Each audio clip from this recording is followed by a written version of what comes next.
Hello, hi guys! Magandang gabi sa inyo lahat. This is Shrimp Masagada Channel, a faith healer, also mata reader. So ngayong gabing to, tingnan natin ang gusto sabihin sa inyo ng ating mga gabay. This reading is Archangel Michael messages for the sign of Virgo. So go Virgo, Virgo, Virgo, welcome to my channel. Ano kaya ang messages, advices ng spirit guides ang ating masasagap for today's video? Ano kaya kaganapan sa buhay mo ang ating mahaligilap? So guys, this reading is a general reading lamang, hindi lahat makaka-resonate. Kunin lamang po makaka-relate sa inyo and comment down below kung kaninong energy ang ating nasagap. And of course, don't forget to like and subscribe my channel and hit notification bell for more videos updates. Sa mga hindi pa po nakakapag-subscribe sa aking channel, please click nyo na po subscribe button dyan sa baba for all bell para updated kayo sa mga videos na i-upload natin every time and every moment. So guys, kumapit-kapit ka dahil ito na mensahe sa iyo ng ating mga gabay. And of course, sa mga kapatid natin diyang Virgo, please comment down below kung taga saan, kung nasaan man kayo, saan man sulok ng mundo. And of course, kung ano ang pangalan at birthday nyo. Malay mo sa susunod na reading natin, reading mo na o energy mo na ang ating mahagilap. So guys, ito na ang mensahe ng iyong mga gabay. Angel Spirit, please give me information for the sign of Virgo. Ano ang pinaka-mensahe sa iyo ng ating gabay? There's a Queen of Swords. There's an information, no? Kumbaga mukhang nililinis na ang inyong kaisipan dito na mukhang kailangan mo na magkaroon ng advance. Sinasabi sa advance sa pag-iisip pagdating sa future mo, parang life purpose mo. Kumbaga, wag mo sayangin yung mga opportunities na dumarating sa'yo. At the same time, maging wise at listo ka na dito. And of course, sinasabi na Seven of Wands. Kumbaga, you are being protected or protectionan mo yung grounds mo. At kailangan mo mag-meditate and contemplate, magdasal, at shield yourself. At the same time, sinasabi rin sa'yo dito ng ating gabay is the Knight of Pentacles. Ibig sabihin dito, being practicality, and of course, sinasabi dito, confidence pagdating sa finances. Sinasabi sa'yo dito na kailangan mo gumawa ng strategy kung paano mo palalaguin ang cycle about sa finances. Kumbaga, routine to routine. Kumbaga, protectionan mo yung grounds mo. Kumbaga, ang pang-cycle ng eksena, kumbaga, kailangan yamadong-yamado mo. So, what is additional messages? And of course, there's a Page of Cups. Listen to your intuition. Listen to your gut feeling. Dapat, kumbaga, buksan ang kaisipan mo dito. Kung makinig sa inner voice, makinig ka sa mga gabay mo, tumutulong sa'yo. And of course, there's a Seven of Swords. Kumbaga, there's a cheating lying on you or there's someone's getting an information to you. Sinasabi sa'yo dito na makinig ka sa gut feeling mo or vibration mo. May taong sumusubaybay o may taong nagtatrader sa'yo or there's someone or sneakiness dito. No? So, what is the Queen of Swords? Okay, there's an Emperor. Be mature enough nga, di ba? Maging mature ka na, kumbaga, ano ba yung plano mo sa buhay mo? Ano ba yung gusto mong gawin sa buhay mo? Di ba? Kumbaga, ngayon pa lang, tingnan mo na yung plano mo. Tingnan mo ang magiging future mo in the next few months, in the next few years. Sabi sa'yo dito, kailangan magkaroon ka ng stability and control sa mga situation. So, what is the Five of Cups? There's a Nine of Wands, final push. There's near to success. And of course, sinasabi dito na kailangan mong gamayan at kailangan mong pagdesisyonan or kumbaga, kailangan mong mag-take ng action, no? Let go for fear. Sinasabi sa'yo dito na alisin mo yung pangamba mo kasi hindi mo maisa sa katuparan yung mga gusto mong gawin, no? Mayroon tayong doubt and regret dito, pero it's time to take an action. So, what is the Seven of Wands? There's a Two of Wands. There's a decision, no? And two paths. Sinasabi dito, mayroon ditong dalawang ways na kailangan mong gawin. At the same time, kung magti-take ng action or mag-standby. Sinasabi dito sa'yo na protection mo yung grounds mo, no? Kumbaga, there is a trouble or there's an information na maghahatid sa'yo. Or ihahatidan ka ng messages. What is the Knight of Pentacles? What is the Knight of Pentacles? Temperance. Okay, there's a life cycle. Ibig sabihin dito, there's a temperance for a perfect timing or there's an information na kumbaga healing, no? Sa mga bagay-bagay about sa finances. Yung cycle siguro ng finances mo, it's a good, kaya kailangan protectionin mo. Para at least mas maganda at maging balance. So, what is the Page of Cups? Page of Cups represent a wheel of fortune. Kumbaga, listen to your intuition and gut feeling. Kumbaga, sinasabi dito sa'yo dito, iikot na ang kapalaran sa'yo. Kumbaga, there's a bless and may swerteng papasok dito. Kumbaga, pinapaikot na ang ikot ng palad or ang gulong ng palad. Kumbaga, kailangan matalas at wais at listo ka dito, no? Kumbaga, sinasabi sa'yo, binibigyan ka ng information na para panghawakan mo tong swerte na papasok sa'yo. What is the Seven of Swords? There's a Page of Wands. There's a good news coming in for you. Itong sneakiness na to, it's a part of good news. Kumbaga, malam mo yung parang binalitaan ka, yung mga news mo sa may or mosang, or yung mga marites dyan. Kumbaga, may mga bababalitaan ka dyan na yung pala magandang balita. 'Di ba? Minsan talaga din, yung mga marites sa paligid natin, mayroon din siyang kaakibet na magandang bagay din, no, na nangyayari. Kumbaga, dahil diyan na update ka, dahil diyan parang aware ka, 'di ba, sa paligid mo at the same time sa buhay mo kahit hindi wala silang alam, 'di ba, Charles? Kumbaga, alam mo, mas updated pa sila sa balita or mas updated pa sila sa buhay mo. Alam nila ang kilos at galaw mo. What is the Queen of Swords and the Emperor? There is a Ace of Swords.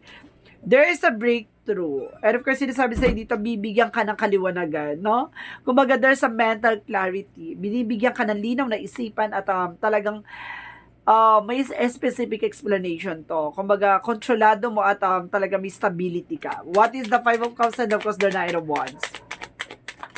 And of course, there's a King of Cups. There's a devoted and supportive person. Sinasabi sa dito, na mukhang mayroon kang stalker, mayroong nagbabantay o mayroong sumisilip sa or na may sumusubaybay sa'yo. No? Kumbaga, ano lang siya, kumbaga nagwo-worry siya, baka ma-reject mo or gano'n. Kumbaga, ayaw niya mag-take ng action. So, what is the Seven of Wands and the Two of Wands? Okay, or someone's sneaking na or someone's stalking to you. I don't know kung sino tong tao na to na nag-i-stalk sa'yo. And of course, there is a Two of Pentacles. Balance. Kailangan mo maging balance dito, guys, no? Kailangan mo maging balance sa ginagawa mo at the same time, maging balance sa decision, no? Kailangan mo mag-decision as soon as possible. Protectionan mo yung grounds mo. What is the Nine of Pentacles and the Temperance? What is the Nine of Pentacles and the Temperance? There's a Devil. See? Kumbaga, there's a perfect timing, pero there's a devil. Ibig sabihin nito, may humaharang o mayroong gumagawa ng hindi maganda sa'yo para hindi, para mabago o ma-delay yung cycle about sa finances mo. No? Sinasabi sa'yo dito ng temperance, cleansing ka, there's an healing, maaaring gamutin at kailangan mo magpagamot, no? Merong tao talagang naiinggit or nagagalit sa iyo. Tingnan ko nga. Let's see, bago natin clarify yung mga susunod. See, I told you, there is a Six of Cups. Meron dito, isa past person na gumagawa sa'yo. It's an ex or jowa ng ex mo. Kumbaga, may gumagawa sa'yo dito na hindi maganda. Or either there's a friend or there's a kapitbaler o kapitbaler or kapitbahay, no?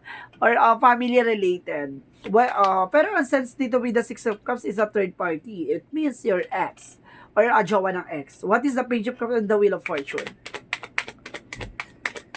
Okay. There's an Eight of Cups. Letting go. No? Kailangan mong kumawala at mag-move on dyan. And of course, there's a Six of Wands. There's a victory and success. You are on the spotlight, Kaya pala, kumbaga sinasabi sa'yo dito, naka-move on ka na, or letting go, no? Kailangan mo nang pakawalan yung nakaraan na to. Kumbaga, makinig ka sa intuition mo. Kasi, umikot na yung gulong ng palad, mukhang mapapasayo na what you deserve. And what is the Seven of Swords and the Page of Wands? Okay, there's the Sun card. There's a positive energy. Naka-attract mo tong positive energy niya to, kaya magkakaroon ka ng positive outcome. So, mas gusto ko pa siyang i-clear out, diba? So, what is the Queen of Swords, the Emperor, or the Ace of Swords? Ano tong nagbibigay sa'yo ng oh, there's a waiting for a ship and rebirth. Kumbaga ito yung panibagong chapter o new horizon ng buhay mo na magdadala sa'yo sa happiness. Parang bigla kang binatukan dito or mukha kang hinampas sa ulo na, oh, kailangan mo ng matauhan. Ganon. Kumbaga, ito yung waiting for a result and there's a progress. No? And of course, there's a revert din na sabi sa'yo dito na kailangan mo magbukas ng panibagong ideas. At the same time, buksan mo yung panibagong chapter ng buhay mo. Kumbaga, revert team. Kumbaga about sa negosyo, kumbaga magbukas ka ng panibagong negosyo. And of course, there's a 10 of Cups that brings to you happiness. So, what is the 5 of Cups, the 9 of Wands, and the King of Cups? Okay, there's a star card, T. There's a wish fulfillment. May taong na nag-i-stock sa'yo, itong tao na to pinangarap ka, there's a fulfillment. Kumbaga, wishes, o itong tao na to maaaring pinagdarasal mo. So, what is the 7 of Wands, the 2 of Wands, the 2 of Pentacles?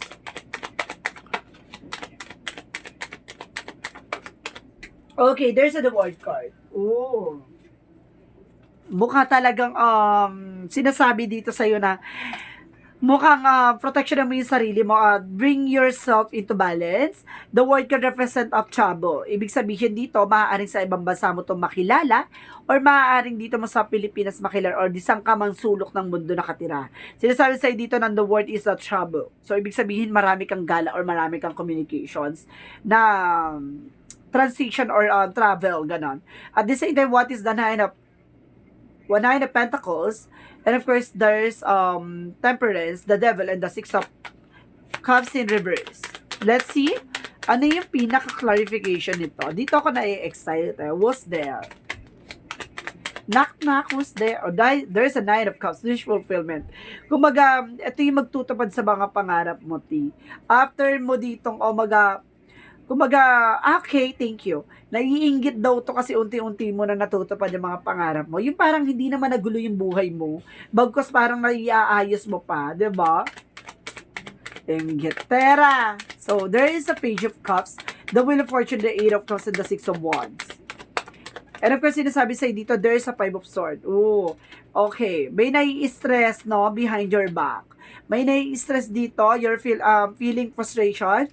Kumbaga, umikot na kasi yung kapalaran, you're on the spotlight, no? Kumbaga, some of you, kumbaga, naka-let go o naka-move on na. Itong tao na to, kumbaga, iniisip ka nito. Nagkakaroon ng vice versa, T. Noong mga panahon hindi ka nakaka-move on, hindi ka iniisip nito. Iniisip mo siya. Nung naka-move on ka na, siya naman yung nag-iisip sa'yo. Oh, very wrong. There's a higher fun, lesson learned. Kumbaga, ang dami mong natutunan from the past, ang dami mong natutunan sa buhay mo. So, yan ang magsisilbing aral sa'yo, no? Sinasabi sa'yo dito na kailangan mong i-let go at ang kailangan mo nang pakawalan ang mga bagay-bagay, lalo-lalo na ang nakaraan. So, what is the outcome? What is additional outcome? Angel Spirit Guides. Ano yung pinaka-outcome dito sa reading na to? From Archangel Michael, Virgo.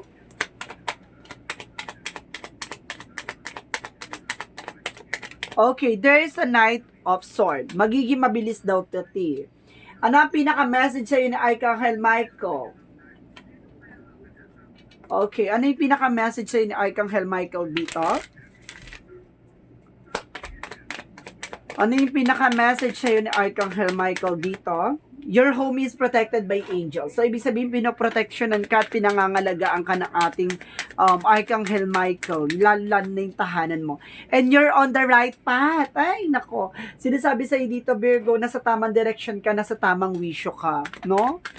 Kumbaga, hindi ka nagkakamali at hindi ka nawawala sa landasin. And of course, sabi dito, pay attention to your dreams, no? Kailangan mag-focus ka kung ano ba yung goal mo sa buhay, yung talagang gusto mong gawin sa buhay mo. Mag-focus ka dyan. Isa katuparan mo yan, no? Let go and leave the unhealthy situation. At the same time, go for it. And ilaban mo yung mga bagay, lalo-lalo na ang pangarap mo. What is the energy? Energy is represent third chakra Archangel Chamuel. Kumbaga mag-ingat ka rin sa mga foods and vegetable. Mag-ingat ka rin sa mga kinakain mo at kumain ka rin daw ng foods and vegetable. Sorry. And of course, healer of the ages. Ibig sabihin nito, paggagalingin ka sa mga sugat ng kahapon. No? Kumbaga sinasabi dito, pagagalingin ka sa finances, sa health, and of course sa love life, no? And career. And because there's a thinking man. Oh my God, talagang, meron talagang taong iniisip at sinusubaybayan ka, ti. There's a thinking man. No, tinitignan ka bilang isang diamond, ti. Shining like a slender and shining kineso. Char! Sabi. So, sinasabi sa'yo dito, ti, na mukhang kumikinang-kinang ka sa paningin nyo. No, ti. Hindi siya naka-ansya, ti, yan. Dito nag-gener, Sinasabi sa'yo dito na parang ang halaga-halaga mo, ganun. Nakikita na yung worth mo.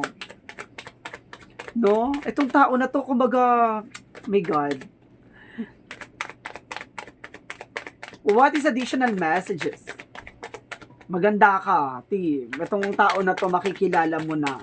Or someone na nakilala mo na rin siya before. Or malay mo, makikilala mo na, di ba?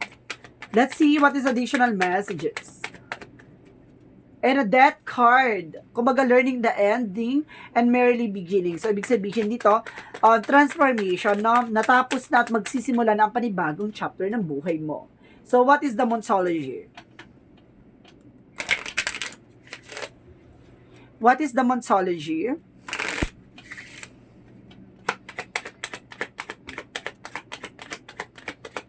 What is the Monsology? A time for healing, tea. Diba? Paggagalingin ka talaga at talagang magkakaroon ka ng kagalingan in all aspect. Love life, career, health. Kumbaga sinasabi sa'yo dito na ngayong oras at ngayong panahon na to, kailangan mong gamutin ang sugat ng kahapon at nakaraan mo. At confidence is key to your success. See? The more na nilalabanan mo yung takot at pangamba mo, the more na you have a confidence at ini-encourage mo yung sarili mo, the more ka nagsasuccess. Tandaan mo, the best revenge is to being successful.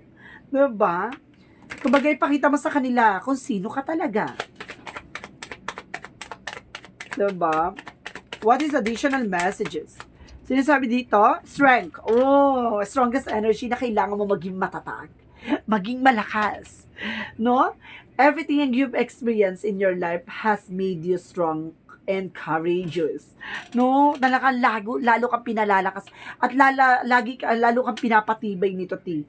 Kumbaga, sa dami mong pinagdaanan, mas lalo, kumbaga sa ano siya, kumbaga sa mga games na kumbaga lalo kang pinapalakas yung skills mo, 'di ba? Mas lalo nag-a-upgrade. Ganun siya, lalo na yung knowledge mo. And there's a book, no? Kumbaga you connected to your life purpose through your involvement with the books. Ibig sabihin dito, yung mga nababasa mo, natututunan mo rin 'yan eh. Kumbaga, marami ka ring natututunan diyan sa mga binabasa mo, sa mga pinag-aaralan mo, no? Kumbaga, may mayroon kang involved dito sa books. May coordination yan. What is additional messages? Okay, pass over loved ones. Forgiveness. Kumbaga sinasabi dito na kailangan mo nang bitawan at pakawalan yung sugat na nakaraan. Even yung sakit, no? Kumbaga, kailangan mo nang mag-surrender. No? Bitawan at kailangan mo ng kapayapaan at kailangan mo ng kapatawaran. So, what is additional messages? Gardening, see, planting. Kung hindi ka magtatanim, wala kang aanihin. So, ngayon pa lang, it's time to you, it's time now, no? This is the time para magkaroon ka ng parang investment, no? What is additional messages? And there's a moonstone, mystery, intuition. Listen to your intuition, no? Kumbaga makinig ka raw sa intuition mo, sa gut feeling mo. At the same time, the mystery, may mga bagay na hindi ka pa nalalaman.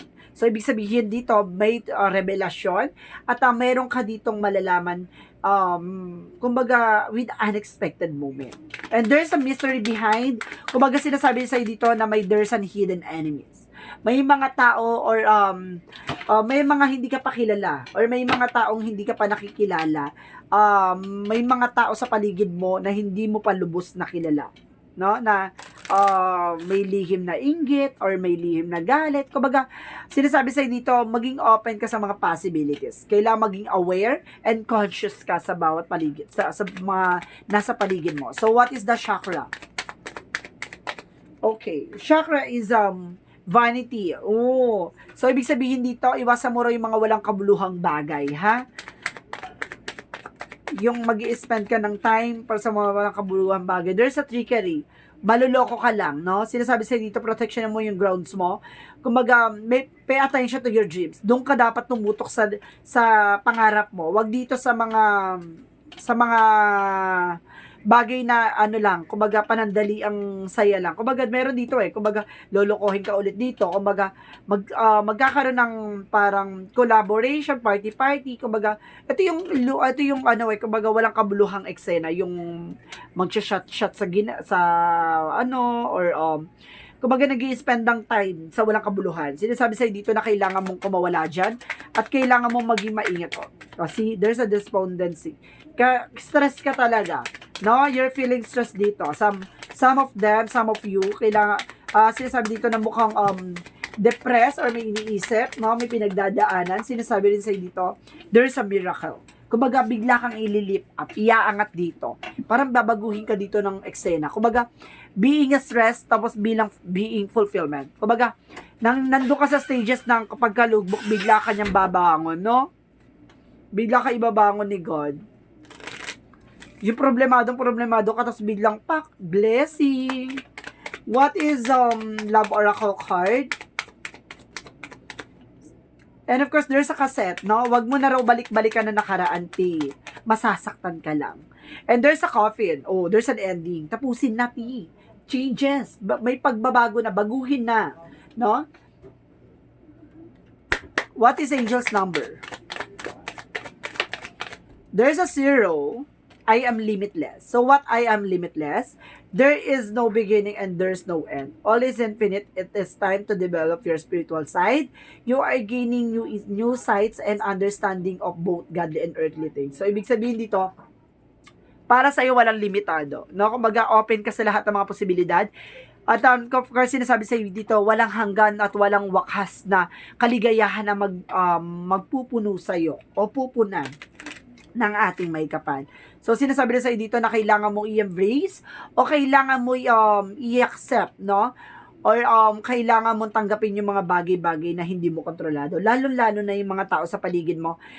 Mag-ingat ka lang at mag-focus ka kung ano ba talaga gusto mong gawin sa buhay mo. Pay attention to your dreams. Focus. Focus to your missions or your plans or goals. Now, what is the Jesus loving quotes? Sinasabi sa'yo ni Jesus dito, let not your heart be troubled, neither let it be afraid. Ibig sabihin dito, pwede ka daw matakot, pero wag mong hayaan ang puso mo ang maguluhan. No?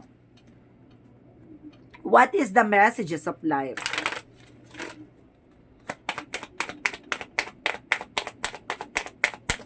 Okay, messages of life is strength. Ooh. So, this is it. Today, I maintain control of my emotions. I raise up above self-doubt. I affirm my own power and stand strong in my unshakable faith. Today, I know that I have the strength to overcome anything I encounter. I find my courage in the truth, holding tight to the force of love.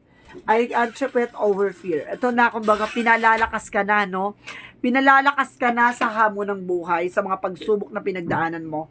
Kumbaga, i-maintain mo daw yung emotions mo. Huwag mong hayaan dyan ka matalo, no? Kumbaga, kailangan, kumbaga, hindi man sasabihin na bato, maging bato yung nararamdaman mo, o maging bato ka na mahihirapan matibag. Kumbaga, sinasabi sa'yo dito, palakasin mo lang yung sarili mo.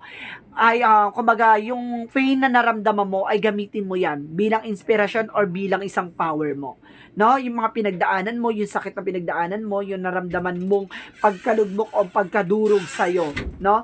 Gamitin mo yung kalakasan mo para magsilbi sa yung magsilbing aral sa iyo yung mga nakaraan mo. So this is Archangel Michael messages for the sign of Virgo. This reading is a general reading lamang, hindi lahat makaka-resonate. Kunin lamang po makaka-relate sa inyo and comment down below kung kaninong energy ang ating nasagap. Maraming salamat guys and see you in the next video. Bye-bye and babush!